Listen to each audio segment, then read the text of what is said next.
So this Ebola craziness continues. I think we did a pretty good job of breaking down the science with Cara Santa Maria last week. So if you want to just find out about the science and the facts of what's going on, we will link to it right here, right where my hand is right now, and you can find out about the facts. But now I want to talk about what's going forward. So the World Health Organization is now saying that it is, quote, quite unavoidable that Ebola will spread throughout Europe, and we've got a quote. Such imported cases as have happened in Spain will happen also in the future, most likely. It is quite unavoidable because of the extensive travel both from Europe to the affected countries and the other way around. The most important thing in our view is that Europe is still at low risk and that the western part of the European region particularly is best prepared in the world to respond to viral hemorrhagic fevers, including Ebola. Now we've got some video of President Obama, because he's getting a lot of shit, basically, for people saying he's not being strong enough, we're not doing more at our borders and at airports, et cetera, et cetera. So let's listen to the president. I know that the American people are concerned about the possibility of an Ebola outbreak, and Ebola is a very serious disease. And the ability of people who are infected to carry that across borders is something that we have to take extremely seriously. At the same time, it is important for Americans to know the facts, and that is that because of the measures that we've put in place, as well as our world-class health system, and the nature of the Ebola virus itself, which is difficult to transmit, the chances of an Ebola outbreak in the United States is extremely low. You know, our world-class health system, like the hospital in Texas that turned away the Ebola patient who actually died this morning. We've got a quote from Obama that I think kind of wraps this thing up. We don't have a lot of margin for error. We're also going to be working on protocols to do additional passenger screening, both at the source and here in the United States. The good news is that it's not an airborne disease. We know what has to be done, and we have the medical infrastructure to do it, but this is an extraordinarily virulent disease when you don't follow the best protocols. Okay, so right now we don't have a ban on travel from or to West Africa. People are saying our airport security is too lax, et cetera, et cetera. So again, not getting into the science end of it, do you guys have faith in our system? Just the basic system that we have. When they say we have the best healthcare in the world and we, you know, the border, like none of that really seems true to me. Yeah, well, it seems inconceivable in a country as large as ours, with as many international flights as ours, going into so many different cities which have different levels of safety regulations at the airports, coming from international airports that have differing levels of security. It seems hard to believe that there won't be any more cases.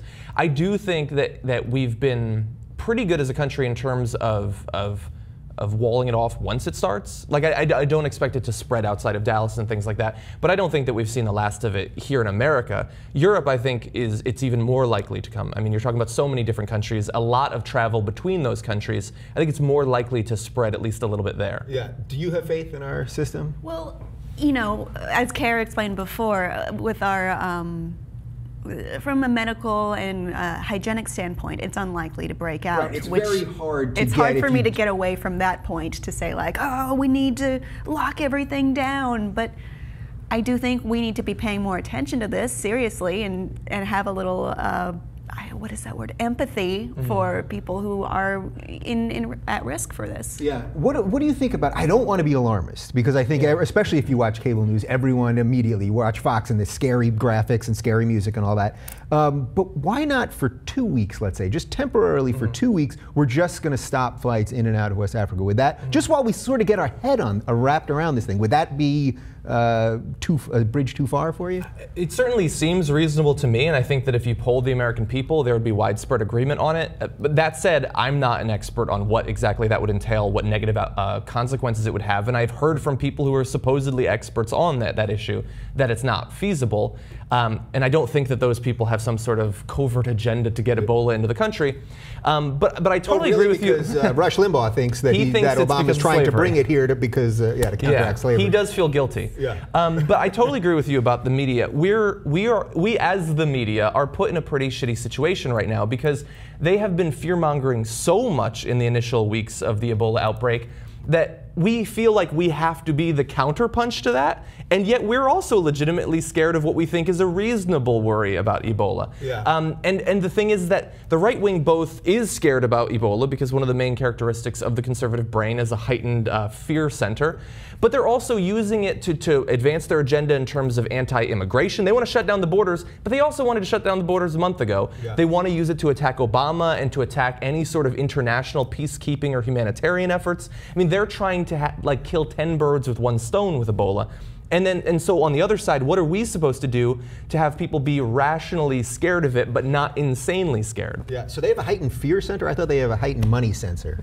Probably. I think they butt up against each other. Everything is an attack on Obama, and it's Obama's fault if you haven't noticed that yet. But this isn't fear mongering. We have this report of this nurse in Spain who's been infected because she was around people who had actually died, missionaries, and you know, these are things that are actually happening. So it is important that we do discuss this as it is a real topic, but yeah, that it is kind of a difficult position to say, okay, that we're not fear-mongering, but this is what's actually happening. Right. I heard this morning, actually, now they're going to put her dog down, too, because they think that the dog could possibly spread Ebola. So it's just like the stories just keep getting weirder and weirder, I think, which is part of it. Do you think also part of the discussion is that we can't do two things at once? I say this on the show every week. We can't debate two things at once in America. So we got so much going to ISIS right now, which we're going to get to in a second, that if now Ebola, maybe we can kind of balance two things, but if Ferguson flares up again or something else, there's just not enough brain power in this country to deal with a couple things at once. Does anyone remember Ukraine? Yeah, what happened to that? Nobody's talking about that. They for some took reason. that. Russia took Crimea, Putin, right? Yeah. Put Ebola into West Africa, actually. It would stand to reason. And yeah, and look, I guess I have to say this as a devil's advocate. Like when it's something like Ebola, which we don't have a lot of experience with, I'm talking about the average person. They don't know how scared they should be. Like we're getting so scared about something that has killed so far one person in America. Legitimately, it's killed over 3,000 in Africa. That is scary. And yet, look at all the things that we could stop in America that are killing tens of thousands every year and we don't care about. Try to get somebody worked up about the long-term effects of climate change and we'll deal with that in 100 years or something. But Ebola, serious issue, gotta fix it today, even if it means cutting off all international travel. Yeah, okay, final thought on this. Do you think there is some racial element to this? Because this is the new thing that I keep seeing popping up on Twitter, that people keep saying, well, it's been in Africa and it's killing thousands of people, I think around 3,000 people, and no one really cared. And now it's creeping here, and it could creep to Europe, and once it starts killing white people, then people are going to get upset. Do you think that's a legitimate... I think it's a complete lack of empathy for people who aren't directly related to you or your interests or your status quo. Yeah. I think, I don't know if it's, I don't want to say, oh, it's racist, but it's definitely like ignorance, I would say. Yeah. Well, I mean, we had the Andre Tantaros talking about how people in America are going to go, from West Africa, are going to go try to see witch doctors instead of regular doctors. So I think that there's some element of like casual racism there. I think it's going to be interesting to see, though, how conservatives will react if it gets into Europe, but it only kills French people. They'll be very torn at that point. Then they'd be okay with that.